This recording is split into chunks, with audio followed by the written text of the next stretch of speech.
DJ Kanchan Raj Muzaffarpur. DJ Kanchan Raj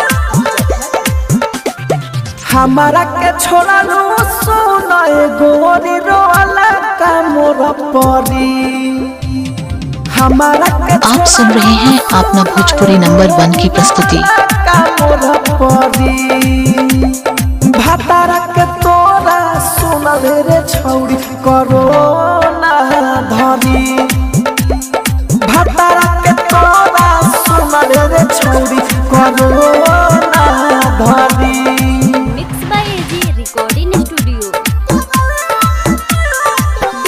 Kanchan Raj Muzaffarpur. DJ Kanchan Raj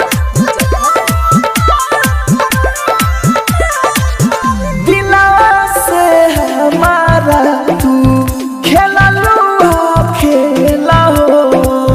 भगवान जी माफ नहीं करी है झमेला हो। करी है झमेला हो।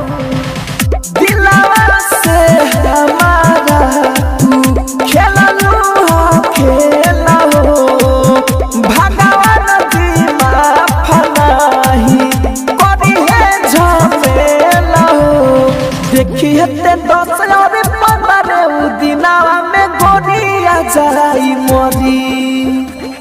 देखिए तू 10 और 15 दिनावा में गोरिया जाई मरी। भातारा के तोरा सुनल रे छौड़ी करो ना धरी। भातारा के तोरा सुनल रे छौड़ी करो ना धरी। आप सुन रहे हैं केजी एंटरटेनमेंट की धमाकेदार डीजे कंचन राज मुजफ्फरपुर। डीजे कंचन आप सुन रहे हैं अपना भोजपुरी नंबर 1 की प्रस्तुति। देवेंद्र दिमागी के मनलूना बात हो।